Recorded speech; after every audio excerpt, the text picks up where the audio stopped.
everybody? It is Super Ty. I'm joined with Comic Book Brando. We're going to talk about all the cool books that are coming out tomorrow, which is January 23rd.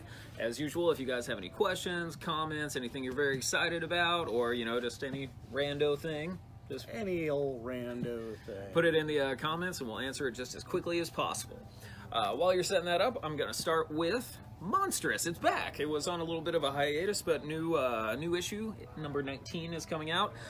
So, the little fox girl, whose name is Kippa, has been kidnapped, and she is being taken to some mysterious doctor.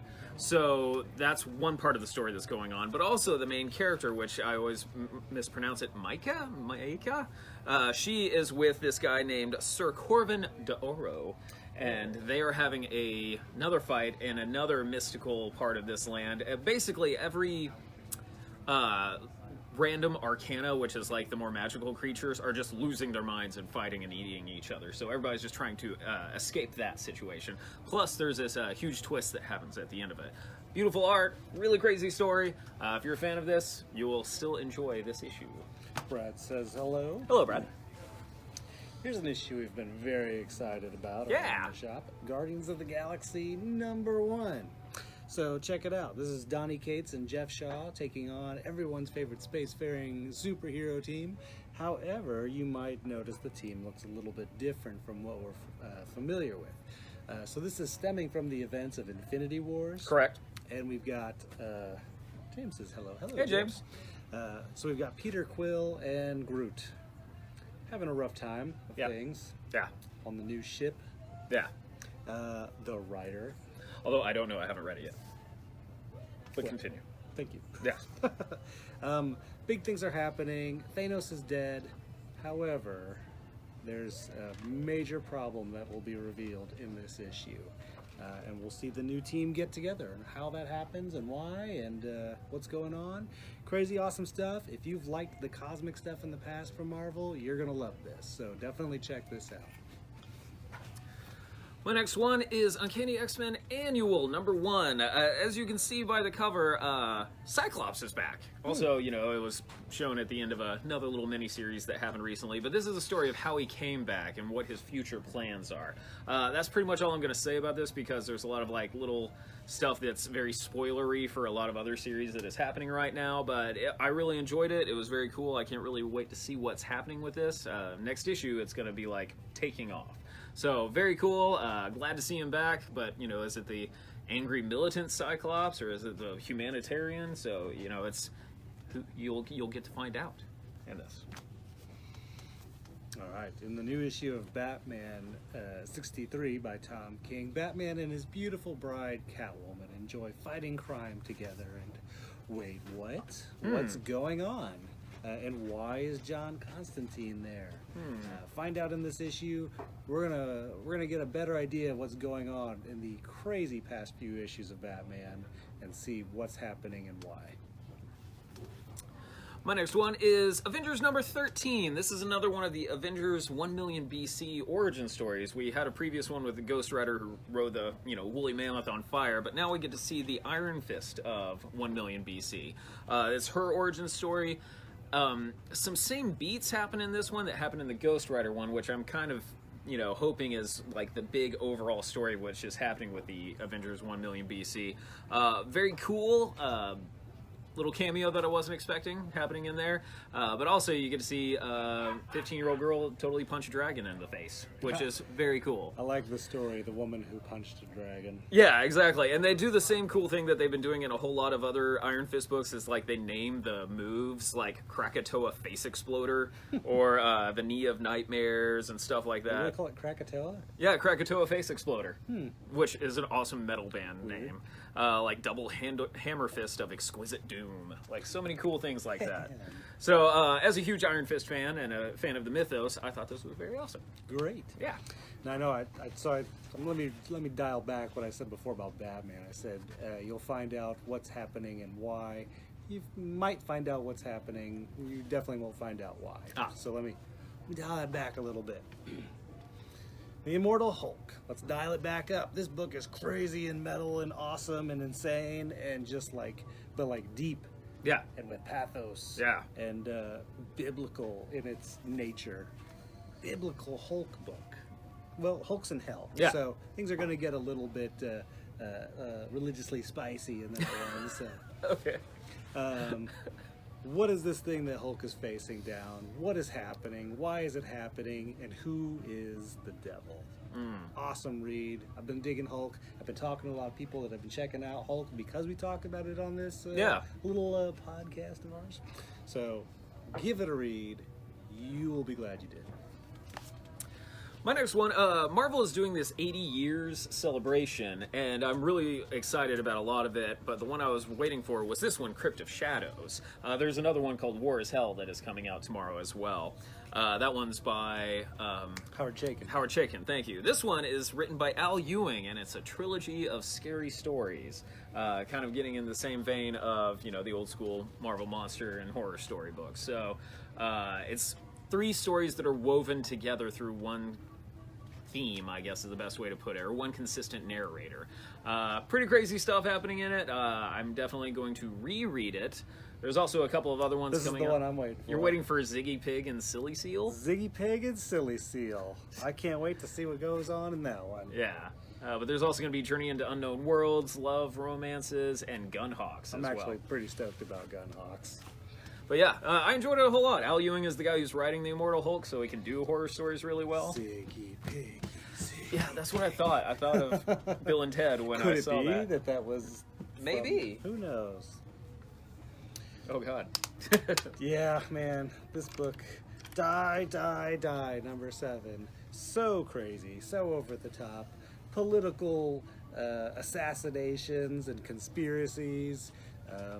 Hired killers that look like the people they just killed because they're related, they're twins. Oh, man. Cats.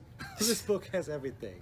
There's an alien involved. What? I know it. It's bizarre. This is going to be like the awesomest movie a few years from now. I promise you that. So get your copies now. This book is so good. You'll be talking about it when everyone else is finally seeing the movie. I know it'll happen. So crazy, off the wall, violent as hell. If you're squeamish, don't read it. Oh. If I'm you're not not, squeamish. dig in. I am squeamish, though. Oh. And religiously spicy. Religiously spicy. Justice League number 16. This is the conclusion of the Hawkworld story arc that is going on. So John Jones is talking to this nigh omnipotent being who has the complete knowledge of all the DC universe, and somebody's been futzing around with it a little bit. Is it Johnny DC? It is not Johnny DC, although that would have been amazing. So I'm not going to tell you exactly what happens in that, but he kind of learned some secrets about himself as well as the DC universe, as well as the symbol that is on that cosmic doorknob that's been showing up and what it actually means. Also, there's a lot of Hawk people because it's on Hawkworld, and man, there's a lot happening here, and it of course is leading into the next big story arc. I'm also a really big fan that they brought in like the 80s Starman. Yeah, I thought that was really cool. Like, he hasn't been used in forever. It's a character I never thought I'd see again. Yeah, and they brought him in, and he actually serves a big purpose in this. So, not just like an ancillary kind of like, cameo. Yeah, like, sure, he actually does stuff. So, still great series written by Scott Snyder and all these different kinds of artists. There's a ton of different artists in this book. So, yeah, if you want some more crazy, cosmic buffoonery, I don't know if that's the best way I can put it. Religiously spicy. Sounds dopish. Yes, it is dope. Yeah. Fine. Buffy the Vampire Slayer number 1. So this is the new era of Buffy. We're getting sort of I'll call it a relaunch, if you will. So it's the characters you know and love, but without the history we've experienced. So it's a whole new chance to get into the mythos of Joss Whedon's probably most famous character of all time. There's now been multiple iterations of Buffy, but now we have like Buffy set in modern times. You'll see Willow and Xander. There's a couple other surprise characters that show up, some references. It's a lot of fun. If you're a fan, I definitely recommend it. If you've never even heard or read or experienced Buffy the Vampire Slayer, here's a great jumping on point.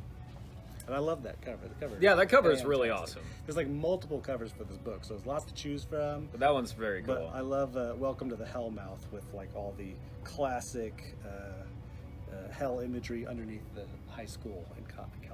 Hell. Oh, Sunnydale. My next one is from Wonder Comics, imprint for DC Universe. This is by Brian Michael Bendis. Naomi. So, this is kind of what I imagine it'd be like living in, Texas in a, super-powered world. Like, not a lot happens. Like, we don't see Superman flying by or, Batman or anything like this. This takes place in a small port, northwestern town where just nothing happens except for one day Superman stops somebody and everybody's like, oh my god, Superman. And this girl Naomi, she's never seen anything special and she really wants to. So then it kind of becomes a mystery because she's adopted and everybody has the Superman complex of like, if you're adopted, you want to be special like Superman is. But is she? Nobody really knows. So this is going to be like more of a mystery book than a superhero book happening. I'm very intrigued. I'm going to pick up the next issue. I wasn't really sure about it, but I was like, oh yeah, cool. Like, now I know what it's about, and I'm digging it. So, if you've been digging if you liked Young Justice that came out last week, you'll dig this as well, because it's more of that Wonder Comics fare. And is the Young Justice also part of the same line? Yes, also part of Wonder Comics, as well as the Wonder Twins book and Dial H series that's coming up. All sorts of stuff coming out. Yeah. They're hitting the ground running. Yes, they are.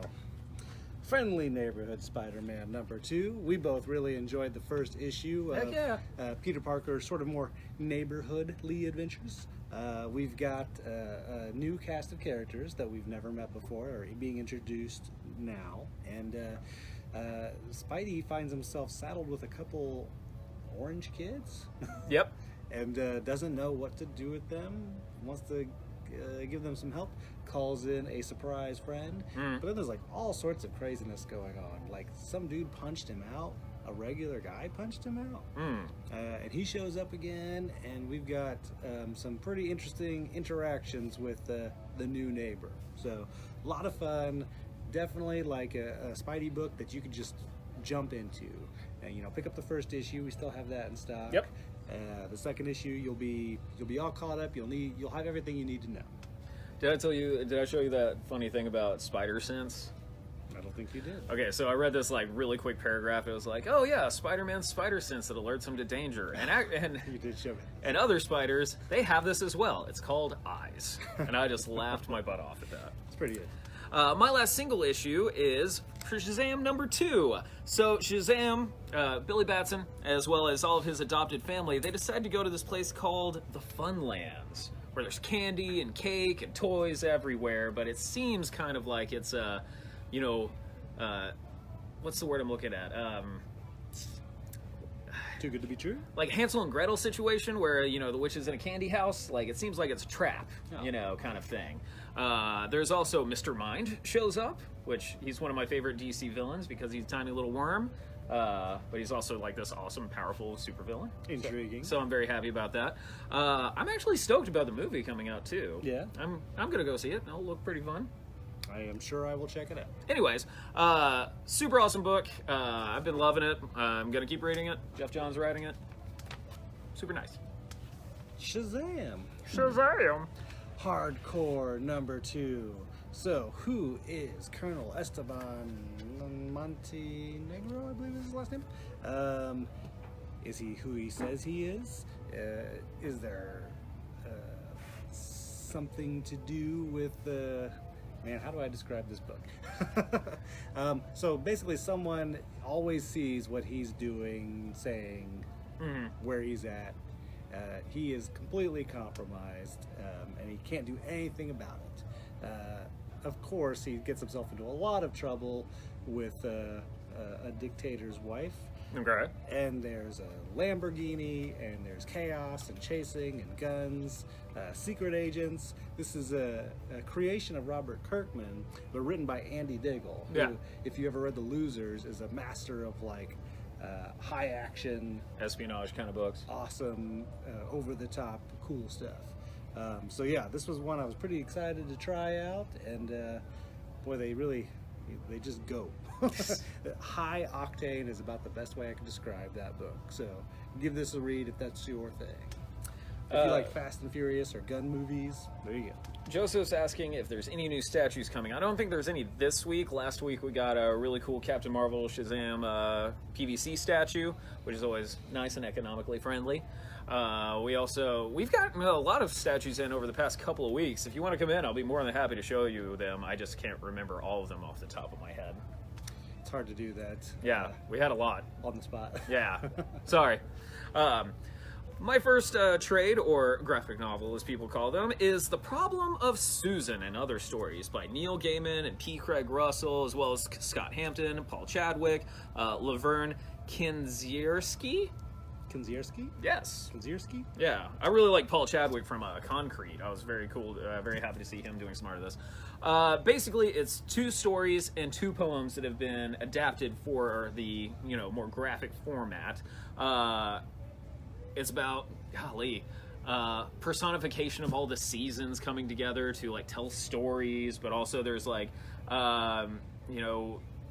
guy who's recounting a young Narnian type adventure, when he was younger, he went to a magic land and stuff like that. So, of course I love Neil Gaiman. Of course I'm going to read this, because... and I've been really digging that they're putting out, a lot of his, lesser known stuff, like The End of the World Again, or It's Only the End of the World Again, and stuff like that. So, cool. I never knew about this, so I'm really stoked about it. Joseph asks, do we buy statues from customers? I'm pretty selective about buying statues. I'm really selective. Mostly looking for older comics and toys from the early 80s or before. Statues, honestly, I'm more after Hot Toys figures, complete Hot Toys figures, and pretty picky about statues, I'll say that. So, really limited, very popular stuff I'd buy, but for the most part, I tend to stick with comics, toys, old games. Mm-hmm. Hugs. Hugs. I don't buy hugs. I know, I give them for free. Boom. Yeah, that kind of thing. Pearl, number 6. This is the last issue of the first story arc. Oh, okay. It's still going. It's still going. Oh, okay, cool. So there is we have a big to-do, a gathering of Mr. Mike, Pearl, and the Endo twins, all in the same room, and Pearl wants some answers. Is she going to get them today? Maybe. Definitely got a setup for the next storyline too, so you've got that to look forward to. I love this crazy book. It's such a great sort of action series with surprises and reveals, and a mysterious character who has tattoos that show up in high stress situations. Nice. Yeah, love it. Yeah, it's a really good book. Great dialogue. Again, this is fans of action movies would really dig Pearl. My next one is the collection of Extermination, the miniseries that brought about the, end of the old school X-Men and normal continuity, but as well got rid of a lot of other people as well. It's not a clever title, Extermination. Introduces some new characters, gets rid of some old ones. Very action-packed kind of series. A lot of the more recent X-Men crossover has been more introspective kind of stuff. This is straight-on action movie kind of thing happening. I actually really enjoyed it. Ed Brisson is one of my up-and-coming favorite writers, so I can't wait to see what else he's going to do in the X-Men world, because he's going to be doing the next couple of issues for the regular series. Yeah. So yeah, I enjoyed it. It was really awesome. Nice. Blossoms 666. This is the latest Archie horror book. So Cheryl and Jason Blossom have a little competition going on. Turns out one of them is going to be the Antichrist. The other might not have the same happy fate. Sweet. If they don't turn out to be that. So, very dark storyline, of course, just like Jughead the Hunger, Archie, Afterlife with Archie. Yeah. Sabrina. So if you've been digging those books, the really scary edge stuff, Cullen Bunn brings his horror sensibilities to the Riverdale, and Might see some sacrifices, some murder, some haughty snobbery, Ooh. because that's what the Blossoms are known for. Yep. If you like Riverdale, you'll probably enjoy this too, because it's definitely that sort of harder edge sort of entertainment. My next one is Coyotes Volume 2. I was a huge fan of the first story arc, and I continue to be a fan with the second one. So, basically, it's kind of an allegory for Little Red Riding Hood, but it's also an allegory for misogyny, as well as, empowerment. Basically, there's this girl who kills these coyotes, which are pretty much wolfmen. So, like, there's werewolves and stuff. And saving this, saving the women from the small town. So after the, first war against the wolves, now things might have a chance to calm down, but as you can tell with, the monstrous cover, it's gonna keep on getting pretty rough, pretty violent monster fighting. Like some ties to Ciudad Juarez kind of horrors. Yeah, some really cool stuff. Yeah, it's awesome. Wow. So cover number 5. This is quite the Bendis week if you're a fan of It is. BMB. Cover, we've got a comic book creator, an artist who is now basically a full member of the CIA. However, he's not the only comic book creator who's been enrolled in various spy organizations. He has to deftly maneuver throughout the worlds of plots, inkers, artists, publishers, and also guns, torture, manipulation. Awesome stuff, great dialogue, fantastic for a comic nerd. It's like Confessions of a Dangerous Mind in the comic book world. Oh, nice. So super great. I dig this one a lot. I bet Art Adams is a secret agent. Why do you think Art Adams is? Because he looks so nice, it's like a perfect cover. Get it? Cover? My last one... Did you just get that? Yes. No, I knew it from the beginning. Okay. My last one is one of the wackiest stories I've read in the past year, Dark Knight's Metal. If you're not familiar with this, it is pretty darn bananas. There's these types of metals that Batman has been inundated with since Scott Snyder first started writing Batman, and now this last one is kind of hitting, and it's opening up this gateway to a dark, dead god called Barbatos. I say Barbados because it has bat in the middle of it. I think it's Barbatos. Yeah, but also there's all these Nightmare Batman that are showing up. But oh wait, there's also like a battery that is formed out of every Superman. There's a lot of crazy things happening in this book. I'm actually going to reread it because I'm not sure if I remember every single thing that was thrown this way. There was a lot of jaw-dropping insanity. It went pretty out there, and that's why I loved it. I mean, that's what I love about old school DC books when it gets really crazy. So I was very impressed, but also I'm going to be rereading this to make sure I remember every single thing. But it was super darn fun, I'll say that. Yeah, I thought alternate evil Batman. I don't know if I care about that. But it did a good job. I was totally into it. It was like, just let myself get swept away in the insanity. Yeah, exactly. And now those characters some of them are in the regular DC universe. Yep. Yeah. Got Batman Who Laughs causing all sorts of trouble. Cosmic Ghost Rider, Baby Thanos Must Die. Yeah. So, future Thanos is Harold, the Cosmic Ghost Rider, who, we'll just go ahead and say who it is now, is Frank Castle of all people. He decides to go back in time and kill Baby Thanos. That will solve the problem. This will fix everything. Of course it will. Things don't necessarily go so well, but this is a crazy, over-the-top, super over-the-top Marvel story of like alternate dimensions, real realities, murder, chaos, and babysitting. And baby punching. And baby punching. A little Yeah, bit of that. I thought that was pretty fun. Awesome book, super fun, and Donny Cates has sort of created a character that is almost Deadpool level of just bizarre and cool and crazy, and I think we're going to see a lot more of him. You may have noticed him on the cover of Guardians of the Galaxy. Yep. We need to get Donnie back in here. Yes. I heard he's moved back now. So what do we got going on? Brad says he enjoyed the metal one-shots. Oh yeah, those were great. It was super fun.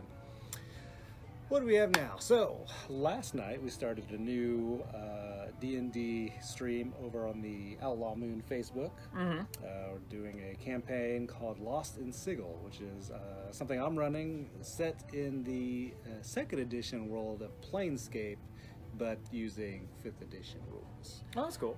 So we've got basically like the introductory adventure up now, in which the new heroes sort of meet each other at a magic show from the name of the magician is Splendid Crepaxio. Nice. Yes. Are you Splendid Crepaxio? Well, I mean, I basically play everyone who's not them. Okay. So, yes. Excellent. But I did totally name him after Crepax. Oh, Crepax? Yeah. Nice. That's good. Yeah. Let me think. I have a lot of shows coming up, but they're all pretty much in February and March, so a couple of weeks until that happens. One's at midnight 30, which I'm really getting too old to play. But It's tearing down those drums afterwards. it really sucks. What else? Yeah, that's pretty much it. Brad says he can't wait for the Donny Cates on Guardians of the Galaxy. Yeah, we were Yeah. super stoked about that too, and you will not be disappointed. It's a fun, crazy, and sort of intense opening. Yeah, it's the top of my pile tonight. Yeah, Yeah. It was the first one I checked out. I was like, what's going on? What else we got? We got some casual Magic tonight at Outlaw Moon Games, and our game night on Saturdays as usual. Cool. Of course, this weekend. Sidekick? Oh, no, Sidekick is closed this weekend. Oh, this weekend it's closed. This week it's going to be closed. The 2nd and 3rd, that's when everything's going to be an extra 50% off. Oh, I missed that. So we took like a whole extra. We're taking a whole week off, Okay. getting the store back into shape because it kind of got torn apart. It got really crazy over the weekend. Yeah, guys. so- you guys did a good job. Yeah, and I also spent like $100 there too. We all did a good job. Yeah, we did. But yeah, so this weekend it's going to be closed, but What did you get? I got the Ecstatics Omnibus, which is something I've been wanting for a while. I got Squadron Supreme. I thought I owned it, but apparently I didn't. Actually, I had to call my wife and be like, hey, do I have this? I need some confirmation. Yeah, so, but of course, as soon as I went in there today, I found like 18 more things that I need, but Yeah, it's really easy. When you take like a longer look at everything, it's like, oh well. Yeah. How can I not buy that for that much? yeah, I also bought some presents for my nieces and nephews because I'm that guy, Because you're a good uncle. I guess. So, yeah, but so next weekend, not this one, is Not this the one. 50% off. So you'll be disappointed if you go to the Sidekick this weekend, but come to our other 3 stores. Yeah. And we'll have lots of fun. You'll see us. We'll make recommendations for you. Yeah. And then next weekend, you can do some more damage over to the Sidekick because we're closing it down. Yep. We got to get it all out of there, and so we're just going to make it cheaper and cheaper. Please buy stuff because I don't want to carry it out. I got nothing else. What about you? That's everything from me. Cool. Well, you can follow me at SuperTitanton1. You can follow you at... Comic Book Brando. You can follow both of us at Austin Books, and we will see you tomorrow, the 23rd. Pa-cha-cha. Pa-cha-cha.